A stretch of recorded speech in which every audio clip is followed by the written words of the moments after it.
ಶ್ರೀ ಗಣಪತಿ ಶಾರದಾ ಗುರುಭ್ಯೋ ನಮಃ. ಶ್ರೋತೃಗಳಿಗೆ ಶ್ರೀ ವಸಿಷ್ಠ ಮಹರ್ಷಿ ವಿರಚಿತ ಹಾಗೂ ಶ್ರೀ ವಾಲ್ಮೀಕಿ ಮಹರ್ಷಿ ಪ್ರೋಕ್ತ ದೇವುಡು ಅವರಿಂದ ಕನ್ನಡಿಸಲ್ಪಟ್ಟಿರುವ ಯೋಗ ವಾಸಿಷ್ಠದ ವೈರಾಗ್ಯ ಪ್ರಕರಣದಲ್ಲಿ ತೃಷ್ಣಾಭಂಗ ಎಂಬ 17ನೆಯ ಸರ್ಗಕ್ಕೆ ಸ್ವಾಗತ. ಹಿಂದಿನ ಸರ್ಗಗಳಲ್ಲಿ ತನ್ನ ಖಿನ್ನತೆಗೆ ಕಾರಣವನ್ನು ತಿಳಿಸುತ್ತಾ ಶ್ರೀರಾಮಚಂದ್ರನು ಹೇಗೆ ಆಯಸ್ಸು ಅತ್ಯಂತ ಅಲ್ಪವಾದುದು, ಹೇಗೆ ಲಕ್ಷ್ಮಿ ಎಂಬುದು ಚಂಚಲವಾದುದು, ಆದರೂ ಕೂಡ ನಾವು ಅದರ ಹಿಂದೆ ಓಡುತ್ತೇವೆ, ಆಯಸ್ಸು ಮುಗಿದು ಹೋಗುತ್ತಿರುವುದನ್ನು ಗಮನಿಸುತ್ತಿಲ್ಲ, ಮನಸ್ಸು ಎಷ್ಟು ಚಂಚಲವಾದುದು ಇದೆಲ್ಲವನ್ನು ಹೇಳಿಕೊಳ್ಳುತ್ತಾ ಹೇಗೆ ಅಹಂಕಾರವು ತನಗೆ ಶತ್ರುವಾಗಿರುವುದು, ಆದ್ದರಿಂದ ಅಹಂಕಾರವನ್ನು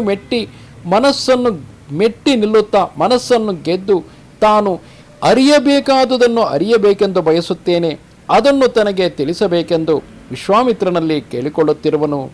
ಮುಂದುವರೆದು ಶ್ರೀರಾಮನು ಹೇಳುತ್ತಾನೆ, ಹೃದಯದಲ್ಲಿ ಅಂಧಕಾರವನ್ನು ಕಲ್ಪಿಸುವ ರಾತ್ರಿಯು ಎಂದಿಗೂ ಕೊನೆಯಾಗದಂತಹ ಈ ತೃಷ್ಣೆ ಎಂಬ ಹೃದಯದಲ್ಲಿ ಅಂಧಕಾರವನ್ನು ಕಲ್ಪಿಸುತ್ತಿರುವ ರಾತ್ರಿಯಾದ ಎಂದಿಗೂ ಕೊನೆಯಾಗದಂತಹ ಈ ತೃಷ್ಣೆ ಬೇಕು ಬೇಕು ಎಂಬ ಮನಸ್ಸೆಂಬ ಆಕಾಶದಲ್ಲಿ ದೋಷವೆಂಬ ಗೂಬೆಗಳ ಸಾಲು ತೋರಿಬರುವುದು.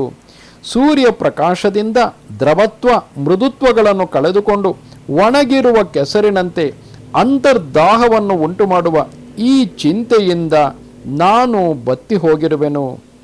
ವಿವೇಕಾದಿ ಶೂನ್ಯವಾಗಿ ವ್ಯಾಮೋಹವೆಂಬ ಕತ್ತಲು ತುಂಬಿರುವ ನನ್ನ ಚಿತ್ತವೆಂಬ ಮಹಾರಣ್ಯದಲ್ಲಿ ಆಶೆ ಎಂಬ ಪಿಶಾಚಿಯು ತಾಂಡವವಾಡುತ್ತಿರುವುದು. ಮಾತುಗಳೆಂಬ ಮಂಜಿನಿಂದ ಬೆಳೆದ ಕಾಂಚನದ ಮೇಲಿನ ಅಭಿಲಾಷೆಯಿಂದ ಮೆರೆಯುವ ಚಿಂತೆಯೆಂಬ ಕಡಲೆಯ ಹೂವಿನ ಗೊಂಚಲು ಚೆನ್ನಾಗಿ ಅರಳುತ್ತಿರುವುದು. ಕಡಲಿನಲ್ಲಿ ಎದ್ದ ತರಂಗಗಳು ಹೇಗೋ ಹಾಗೆ ತೃಷ್ಣೆಯಿಂದ ಅಂದರೆ ಈ ಆಸೆಯಿಂದ ಚಂಚಲವಾಗಿರುವ ಕಲ್ಲೋಲದಿಂದ ಶಬ್ದ ಮಾಡುತ್ತಾ ತರಂಗಗಳಿಂದ ಚಂಚಲವಾಗಿ ಹರಿಯುತ್ತಿರುವುದು. ಈ ನನ್ನ ದೇಹವೆಂಬ ಬೆಟ್ಟದಲ್ಲಿ ತೃಷ್ಣೆ ಎಂಬ ನದಿಯು ಹೆಚ್ಚಾದ ಕಲ್ಲೋಲದಿಂದ ಶಬ್ದ ಮಾಡುತ್ತಾ ತರಂಗಗಳಿಂದ ಚಂಚಲವಾಗಿ ಹರಿಯುತ್ತಿರುವುದು. ಆ ನದಿಯ ವೇಗವನ್ನು ತಡೆಯಲು ನಾನು ಹೊರಟಿರುವೆನು. ಆದರೆ ಈ ಚಿತ್ತ ಚಾತಕವನ್ನು ವಾತ ಸಂಘಾತವು ಜೀರ್ಣವಾಗಿರುವ ತೃಣವನ್ನು ಹೇಗೋ ಹಾಗೆ ಅಂದರೆ ಒಣಗಿ ಹೋಗಿರುವ ಹುಲ್ಲನ್ನು ಹೇಗೋ ಹಾಗೆ ಪಾಪಿಯಾದ ತೃಷ್ಣೆಯು ಆಸೆಯು ಎಲ್ಲಿಯೋ ಹೊತ್ತುಕೊಂಡು ಹೋಗಿಬಿಡುವುದು. ಗುಣಗಳಲ್ಲಿ ಆದರವುಳ್ಳವನಾಗಿ ಯಾವುದರಲ್ಲಿ ನಾನು ಭಾರಿಯ ಆಸ್ತೆಯನ್ನು ವಹಿಸುವೆನೋ ಅದನ್ನೇ ನನ್ನ ತೃಷ್ಣೆಯು ಸುಂಡಿಲಿಯು ಅಂದರೆ ಮೂಗಿಲಿಯು ತಂತಿಗಳನ್ನು ಕತ್ತರಿಸುವ ಹಾಗೆ ಕತ್ತರಿಸಿ ಹಾಕುವುದು. ನೀರಿನಲ್ಲಿ ತರಗೆಲೆಯು ಹೇಗೋ ಹಾಗೆ ವಾಯುವಿನಲ್ಲಿ ಜೀರ್ಣವಾಗಿರುವ ಹುಲ್ಲು ಹೇಗೋ ಹಾಗೆ ಚಿಂತಾಚಕ್ರದಲ್ಲಿ ಸಿಕ್ಕಿಕೊಂಡು ತಿರುಗುತ್ತಿರುವೆನು. ಬಲೆಯಲ್ಲಿ ಸಿಕ್ಕಿಕೊಂಡಿರುವ ಹಕ್ಕಿಗಳ ಹಾಗೆ ಆತ್ಮನ ಸ್ಥಾನವನ್ನು ಸೇರಲು ಅಸಮರ್ಥರಾದ ಬುದ್ಧಿಯುಳ್ಳವರಾಗಿ ನಾವು ಚಿಂತೆ ಎಂಬ ಬಲೆಯಲ್ಲಿ ಸಿಕ್ಕಿಕೊಂಡು ಮೋಹಗೊಂಡಿರುವೆವು. ತೃಷ್ಣೆ ಎಂಬ ಜ್ವಾಲೆಯಿಂದ ನಾನು ದಗ್ಧನಾಗಿರುವೆನು. ಅಮೃತವನ್ನೇ ವರ್ಷಿಸಿದರೂ ಈಗ ನನಗೆ ಉಂಟಾಗಿರುವ ತಾಪವು ಶಮನವಾಗಲಾರದು. ತೃಷ್ಣೆ ಎಂಬ ಹುಚ್ಚು ಹಿಡಿದ ಹೆಣ್ಣು ಕುದುರೆಯು ಒಮ್ಮೆ ದೂರಕ್ಕೆ ಹೋಗುವುದು, ಮತ್ತೆ ಸಮೀಪಕ್ಕೆ ಬರುವುದು, ಮತ್ತೆ ದಿಗಂತಗಳಲ್ಲಿ ತಿರುಗುವುದು. ತೃಷ್ಣೆಯು ರಾಟೆಯಲ್ಲಿರುವ ಹಗ್ಗದಂತೆ ಜಡ ಸಹವಾಸದಲ್ಲಿ ಅಚೇತನದ ಜಲದ ಸಹವಾಸದಲ್ಲಿ ಇರುವುದು.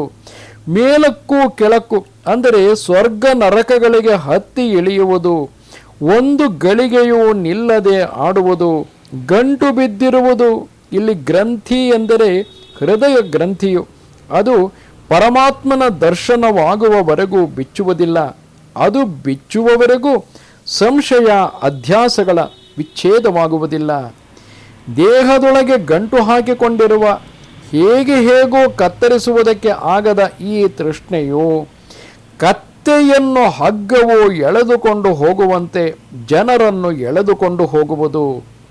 ಬೇಡತಿಯು ಹಕ್ಕಿಗಳಿಗಾಗಿ ಬಲೆಯನ್ನು ಒಡ್ಡುವಂತೆ ಸದಾ ಎಡೆಬಿಡದೆ ಎಳೆಯುತ್ತಿರುವ ಪುತ್ರ ಮಿತ್ರ ಕಳತ್ರಾದಿ ತೃಷ್ಣೆಯು ಆಸೆಯು ಜನರಿಗಾಗಿ ಬಲೆಯನ್ನು ಒಡ್ಡಿರುವುದು.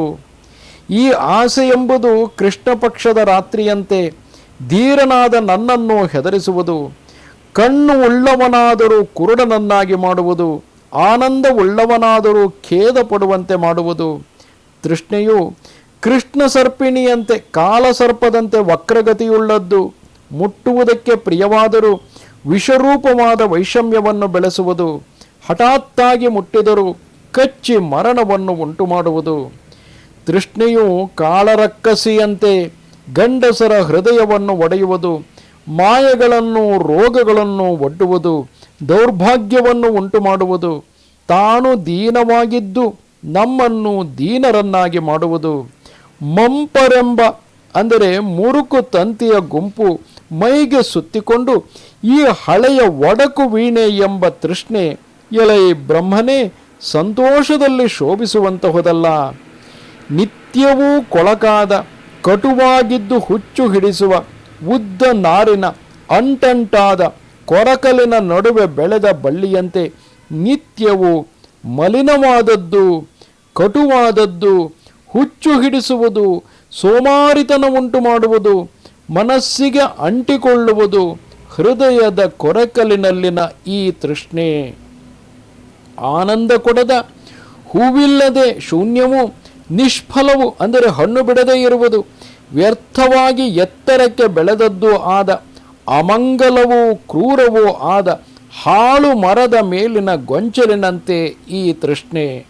ತೃಷ್ಣೆಯು ಮುದಿ ಕಾಮಿನಿಯಂತೆ ಮನಸ್ಸಿಗೆ ಹಿಡಿಸದಿದ್ದರೂ ಎಲ್ಲದರ ಹಿಂದೆಯೂ ಓಡುತ್ತದೆ ಮತ್ತು ಏನೂ ಫಲ ಕೊಡುವುದಿಲ್ಲ.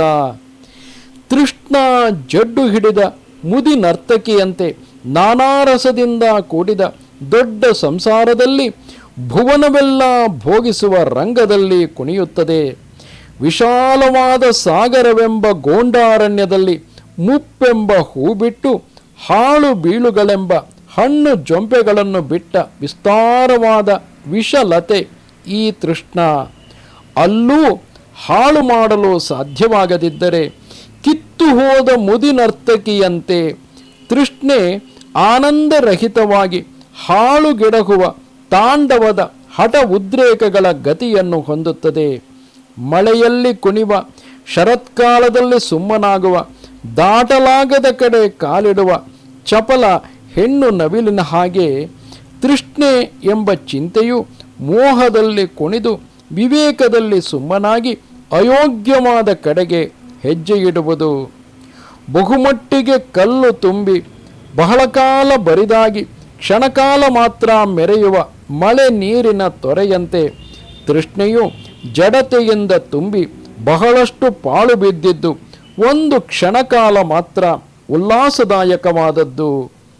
ಹಸಿದು ಬಾಯಾರಿದ ಹಕ್ಕಿಯು ಹಣ್ಣಿಲ್ಲದ ಮರ ಬಿಟ್ಟು ಬೇರೆ ಮರಕ್ಕೆ ಹಾರುವಂತೆ ಹಾಳಾದವನನ್ನು ಬಿಟ್ಟು ಒಬ್ಬ ಮನುಷ್ಯನಿಂದ ಇನ್ನೊಬ್ಬ ಮನುಷ್ಯನ ಕಡೆಗೆ ಈ ತೃಷ್ಣೆ ಹೋಗುತ್ತದೆ. ತೃಷ್ಣೆ ಎಂಬ ಈ ಚಪಲ ಹೆಣ್ಣು ಕೋತಿಯು ಆಲಂಘ್ಯದ ಕಡೆಗೆ ಕಾಲಿಟ್ಟು ತೃಪ್ತವಾಗಿದ್ದರೂ ಹಣ್ಣುಗಳಿಗೆ ಆಶಿಸುತ್ತಾ ಒಂದು ಕಡೆ ನಿಲ್ಲದೆ ಅಲೆಯುತ್ತಿರುವುದು. ಪ್ರಾಣಿಗಳಿಗೆ ಅವರವರ ಕರ್ಮಾನುಗುಣವಾಗಿ ಫಲಗಳನ್ನು ಕೊಡುವುದಕ್ಕಾಗಿ ಹೊರಟು ಒಂದನ್ನು ಮಾಡುತ್ತಿದ್ದು ಇನ್ನೊಂದಕ್ಕೆ ಕೈಯಿಟ್ಟು ಎಲ್ಲವನ್ನೂ ಅಸಮಂಜಸವಾಗಿ ಮಾಡುತ್ತಾ ಯಾವಾಗಲೂ ಏನಾದರೂ ಮಾಡುತ್ತಲೇ ಇರುವ ದೈವ ಚೇಷ್ಟೆಯಂತೆ ತೃಷ್ಣೆಯೂ ಏನಾದರೂ ಮಾಡುತ್ತಿರುವುದು.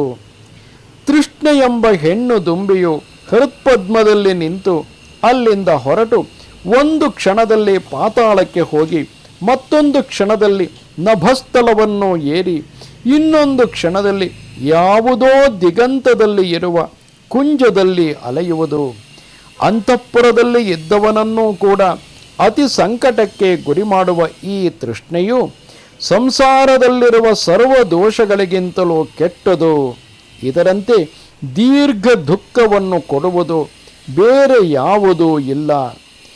ಎಲ್ಲೂ ಇಲ್ಲದ ಜಾಡ್ಯ ಅಂದರೆ ಆಲಸತೆ, ನೀರು ತುಂಬಿರುವಿಕೆ, ಈ ಜಾಡ್ಯವನ್ನು ತಂದೊಡ್ಡಿ ಅಲೋಕ ಅಂದರೆ ವಿವೇಕ, ಕಣ್ಣಿನ ನೋಟವನ್ನು, ಅಲೋಕವನ್ನು ಚೆನ್ನಾಗಿ ವಿರೋಧಿಸುವ ಮೋಹ ಅಂದರೆ ಭ್ರಾಂತಿ, ತಿಳಿಯದಿರುವಿಕೆ, ಈ ರೀತಿ ಮೋಹವೆಂಬ ಮಂಜನ್ನು ದಟ್ಟವಾಗಿ ಹರಡುವ ಈ ತೃಷ್ಣೆಯು ಮೋಡದ ಸಾಲಿನಂತಿರುವುದು.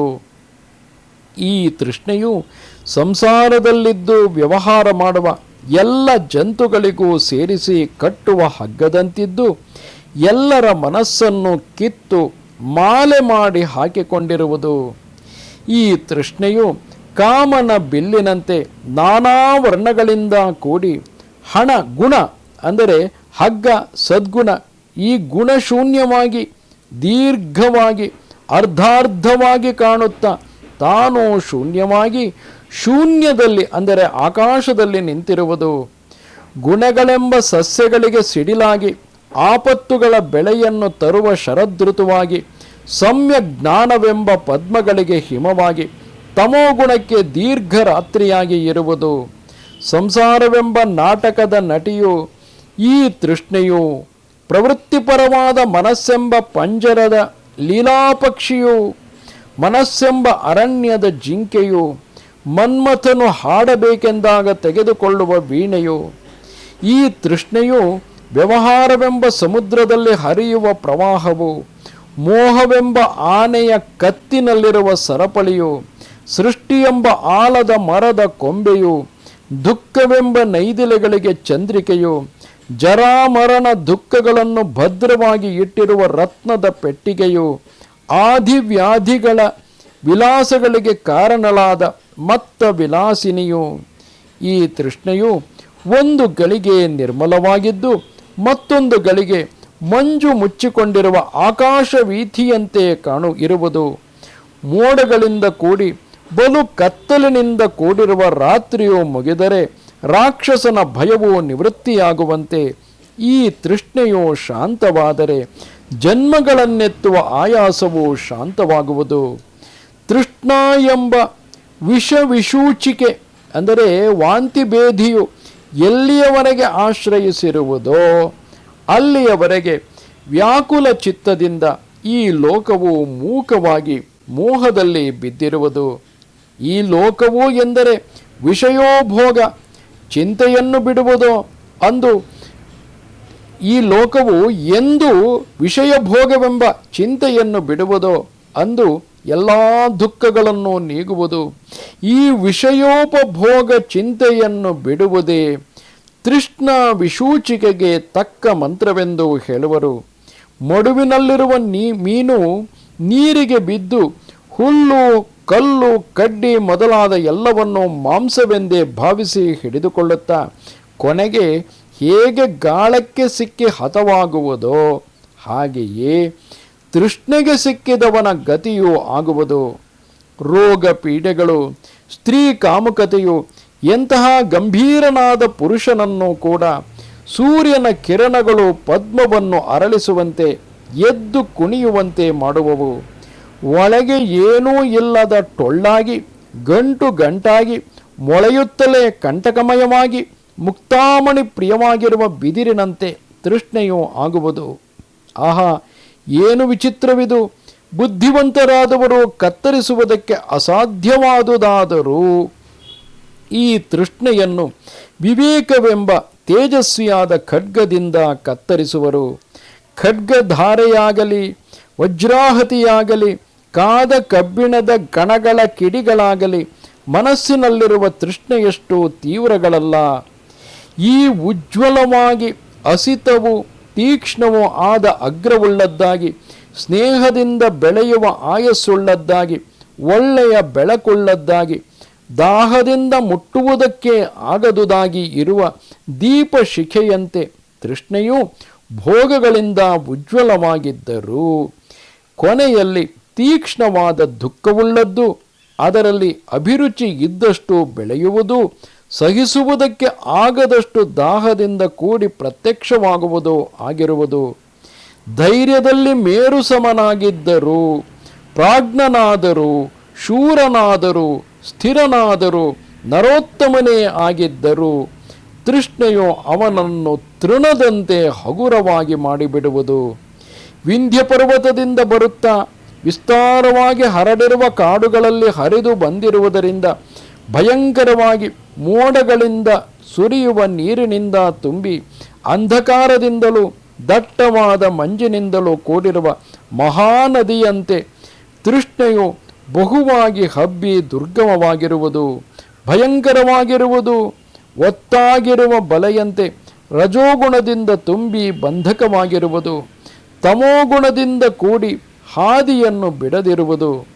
ರಸನೆಯಲ್ಲಿರುವ ಅಂದರೆ ನಾಲಿಗೆಯಲ್ಲಿರುವ ಮಧು ಎಂಬ ಒಂದೇ ಶಕ್ತಿಯು ಚಂಚಲವಾದ ತರಂಗಗಳೆಂಬ ಮಾಲೆಗಳುಳ್ಳ ಅಂದರೆ ನದಿ ಸಮುದ್ರಾದಿಗಳಲ್ಲಿ ನಿಂತು ಕ್ಷೀರ, ಉದಕ, ಅಂಬು, ತರಲ ಮುಂತಾದ ಹೆಸರುಗಳಿಂದ ಇರುವಂತೆ ಈ ತೃಷ್ಣೆಯು ವಾಸ್ತವದಲ್ಲಿ ಒಂದೇ ಆಗಿದ್ದರೂ ಸರ್ವಭುವನಗಳಲ್ಲಿಯೂ ಇದ್ದು ಇರುವುದನ್ನೆಲ್ಲ ನೋಡುತ್ತಿರುವುದು.